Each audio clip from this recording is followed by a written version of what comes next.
আপনারা অবগত রয়েছেন যে জনগণের ভোটে নির্বাচিত হয়ে রাষ্ট্র পরিচালনার দায়িত্ব গ্রহণের পর মাননীয় প্রধানমন্ত্রী জনাব তারেক রহমান রাষ্ট্রীয় সফরে এসেছেন। তার এই প্রথম পর্বে তিনি মালয়েশিয়ার মাননীয় প্রধানমন্ত্রীর আমন্ত্রণে মালয়েশিয়া সফর সম্পূর্ণ করেছেন।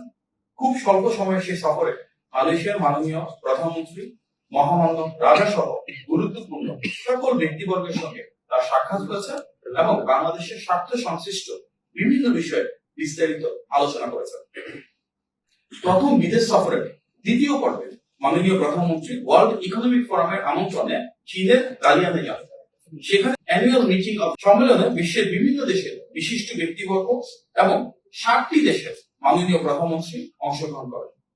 যেসব দেশের প্রধানমন্ত্রীরা ওয়ার্ল্ড ইকোনমিক ফোরামে এবার অংশগ্রহণ করেছেন তাদের মধ্যে ছিল চীন, দক্ষিণ কোরিয়া, মন্টিনিগ্রো, মঙ্গোলিয়া, গিনি এবং কাজাখস্তান। এই 60টি দেশের মাননীয় প্রধানমন্ত্রী এবার অংশগ্রহণ করেছেন। এছাড়া ওয়ার্ল্ড ইকোনমিক ফোরামের প্রেসিডেন্ট এবং সিইও মাননীয় প্রধানমন্ত্রীর সঙ্গে সাক্ষাৎ করেছেন। সেখানে সরকার গঠনের পর গত 4 মাসে জলবায়ু ক্ষেত্রে, ক্লাইমেট রেজিলিয়েন্সের ক্ষেত্রে আমাদের যে কর্মসূচিগুলো ছিল বিশ্ব দরবারে সেগুলো মাননীয় প্রধানমন্ত্রী উপস্থাপন করেছেন এবং সুদীপীদের কাছে ব্যাপকভাবে প্রশংসিত করেছেন। প্রথম বিদেশ সফরের তৃতীয় পর্বে চীনের মাননীয় প্রধানমন্ত্রীর আমন্ত্রণে আমাদের মাননীয় প্রধানমন্ত্রী গতকাল চীনের রাজধানী আমরা আজকে যেখানে রয়েছি বেইজিং এসে পৌঁছেছেন। মালয়েশিয়া ও দালিয়ানের ধারী প্রধানমন্ত্রীকে সর্বোচ্চ রাষ্ট্রীয় সম্মাননা, বর্ণাঢ্য লাল গালিচার উষ্ণ অভ্যর্থনা ও আন্তরিক আতিথেয়তার মাধ্যমে বরণ করা হয়। মোটর শোভাযাত্রা, পূর্ণ রাষ্ট্রীয় প্রোটোকল ও উচ্চ পর্যায়ের পুলিশি নিরাপত্তার মধ্য দিয়ে মাননীয় প্রধানমন্ত্রীকে দাউতি স্ট্রিট গেস্ট হাউসে নিয়ে আসা হয়, যা এই দেশের সম্মানিত রাষ্ট্রীয় অতিথিদের জন্য নির্ধারিত এবং একটি অত্যন্ত মর্যাদাপূর্ণ আবাসিক সুবিধা হিসেবে পরিচিত। মালয়েশিয়া এবং ওয়ার্ল্ড ইকোনমিক ফোরামের মতোই এখানেও আমাদের মাননীয় প্রধানমন্ত্রী অত্যন্ত সংক্ষিপ্ত আকারে 25 জন সফর সঙ্গী নিয়ে সফর করছেন। এর মধ্যে মন্ত্রী, প্রতিমন্ত্রী ও উপদেষ্টা পদমর্যাদার 11 জন রয়েছেন। মূলত চীনা প্রধানমন্ত্রীর আমন্ত্রণে বেইজিং এ বাংলাদেশের মাননীয় প্রধানমন্ত্রী এই সফরের উদ্দেশ্য হল বাংলাদেশের ভূ রাজনৈতিক ও কৌশলগত অবস্থান, ভারসাম্যপূর্ণ পররাষ্ট্রনীতি, বাংলাদেশে চীনা বিনিয়োগ বৃদ্ধি, কর্মসংস্থান সৃষ্টি, দ্বিপাক্ষিক বাণিজ্যের প্রসার, জনগণের সাথে জনগণের সুসম্পর্ককে আরো জোরদার করা এবং শিক্ষা, সংস্কৃতি, তথ্য, প্রযুক্তি ও স্বাস্থ্য সহ জনস্বার্থের সাথে সংশ্লিষ্ট দেশের মধ্যে সহযোগিতাকে আরো জোরালো করা। মাননীয় প্রধানমন্ত্রী জনাব তারেক রহমানের সঙ্গে আজ কিছুক্ষণ আগে চীনের পানি সম্পদ মন্ত্রী লি গোরিং এর একটি বৈঠক অনুষ্ঠিত হয়েছে।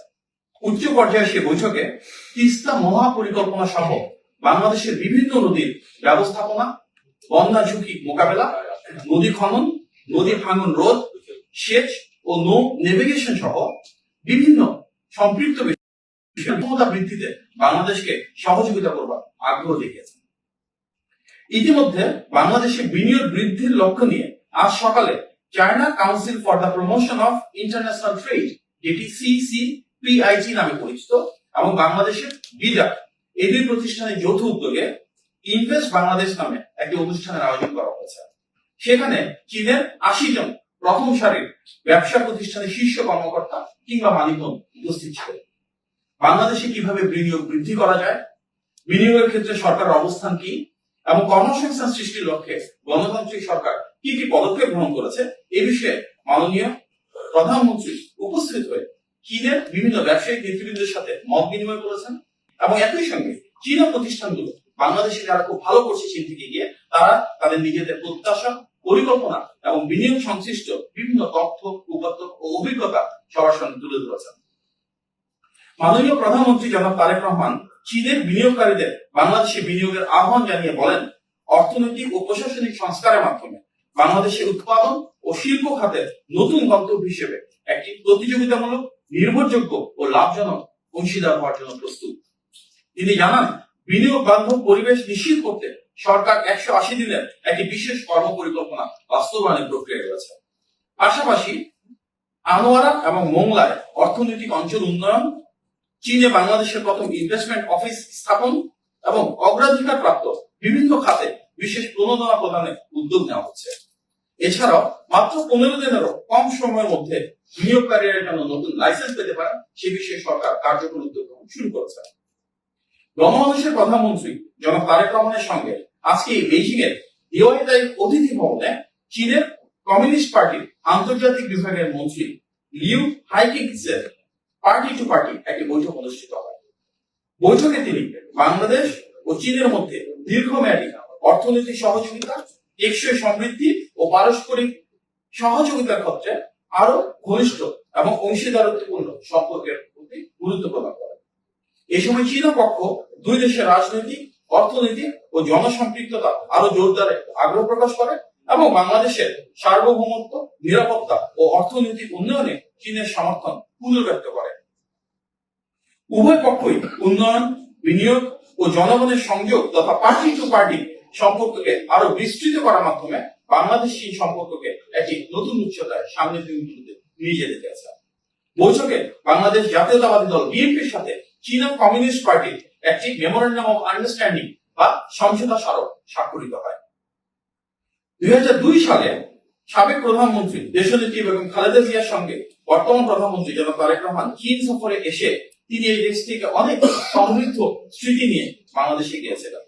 তার বাবা বিএনপি প্রতিষ্ঠাতা শহীদ প্রেসিডেন্ট জিয়াউর রহমান 1977 ও 1980 সালে ঐতিহাসিক সফরের মাধ্যমে বাংলাদেশ চীন বন্ধুত্বের যে ভিত্তি সেটি স্থাপন করেছে। দেশনেত্রী বেগম খালেদা জিয়া 7 বার ঐতিহাসিক এবং স্মরণীয় সফরের মাধ্যমে চীন বাংলাদেশের সম্পর্ককে আরো সুদৃঢ় করেছিলেন। পিতামাতার সেই দলীয় এবং পারিবারিক ঐতিহ্য বাংলাদেশ চীন অংশীদারত্বকে মাননীয় প্রধানমন্ত্রী আরো সামনের দিকে এগিয়ে দিতে বদ্ধপরিকর। একই সঙ্গে তাকে ও তার প্রতিনিধি দলকে যে আন্তরিক আতিথেয়তা চীনের পক্ষ থেকে দেওয়া হয়েছে তা আমাদের জন্য অত্যন্ত অনুপ্রেরণাদায়ক। মাননীয় প্রধানমন্ত্রীর নেতৃত্বে সবার আগে বাংলাদেশের সমতা ও ন্যায্যতাকে ভিত্তি হিসেবে ধারণ করছে। বাংলাদেশ চীন সম্পর্ককে বহুমাত্রিক ভাবে আরো গভীর করা হচ্ছে। কৌশলগত সহযোগিতা থেকে শুরু করে বাণিজ্য, বিনিয়োগ ও কর্মসংস্থান এবং উন্নয়ন প্রকল্প থেকে শুরু করে জনগণের সাথে জনগণের সম্পর্ক প্রতিটি ক্ষেত্রেই দুই দেশের দ্বিপাক্ষিক সম্পর্ক একটি নতুন উচ্চতায় পৌঁছাচ্ছে। চীনে রাষ্ট্রীয় সফরকালে বেশ কয়েকটি বৃহৎ শিল্প গোষ্ঠীর শীর্ষ কর্মকর্তারা ধারাবাহিকভাবে মাননীয় প্রধানমন্ত্রীর সঙ্গে সাক্ষাৎ করেছেন। এছাড়া China international development cooperation agency, China railway construction corporation, China road and bridge corporation, বিভিন্ন গুরুত্বপূর্ণ প্রতিষ্ঠানের প্রধান, বিনিয়োগকারী, মন্ত্রী এবং বিশিষ্ট ব্যক্তিবর্গ মাননীয় প্রধানমন্ত্রীর সঙ্গে সাক্ষাৎ করে বাংলাদেশের উন্নয়ন অগ্রযাত্রায় এবং বিনিয়োগ এবং বাণিজ্য সম্প্রসারণে কিভাবে আরো কার্যকর ভূমিকা রাখবেন সে বিষয়ে বিস্তারিত আলোচনা করেছেন। প্রিয় সাংবাদিক ভাই বোনেরা, আজ বিকেলে চীনের স্থানীয় সময় বিকেল 5টায় অর্থাৎ বাংলাদেশ সময় বিকেল 3টায় চীনের প্রিমিয়ার তথা মাননীয় প্রধানমন্ত্রী জনাব লি কিয়াং এর সঙ্গে ঐতিহাসিক গ্রেট হলে বাংলাদেশের মাননীয় প্রধানমন্ত্রী জনাব তারেক রহমানের বৈঠক অনুষ্ঠিত হবে। এরপর দুই দেশের মাননীয় প্রধানমন্ত্রীর উপস্থিতিতে বাংলাদেশ ও চীনের মধ্যে বিভিন্ন বিষয়ে 15টি সমঝোতা স্মারক বা মেমোরেন্ডাম অফ আন্ডারস্ট্যান্ডিং স্বাক্ষরিত হবে। এগুলো চীন বাংলাদেশ সম্পর্ককে আরো জোরদার করার পথে প্রভাবক হিসেবে ভূমিকা রাখবে। পরে চীনের মাননীয় প্রধানমন্ত্রী বাংলাদেশের মাননীয় প্রধানমন্ত্রী ও সফর সঙ্গীদের সম্মানে একটি রাষ্ট্রীয় ভোজের আয়োজন করবেন। প্রিয় সাংবাদিক বৃন্দ, আগামীকাল চীনের মহামান্য রাষ্ট্রপতি শি জিনপিং এর সঙ্গে মাননীয় প্রধানমন্ত্রী স্থানীয় সময় সকাল 10:30টায় অর্থাৎ বাংলাদেশ সময় সকাল 8:30টায় ঐতিহাসিক গ্রেট হলে সাক্ষাৎ অনুষ্ঠিত হবে। চীনের মাননীয় প্রধানমন্ত্রী ও মাননীয় রাষ্ট্রপতির সঙ্গে বৈঠকে স্বাভাবিকভাবেই বাংলাদেশের স্বার্থ সংশ্লিষ্ট বিভিন্ন বিষয় তুলে ধরবেন বাংলাদেশের মাননীয় প্রধানমন্ত্রী। একই সঙ্গে বাংলাদেশের মানুষের উন্নয়ন অগ্রযাত্রা আরো সুসংহত করার লক্ষ্যে ইনশাআল্লাহ এই সাক্ষাৎগুলো ইতিবাচক ফলাফল বয়ে আনবে।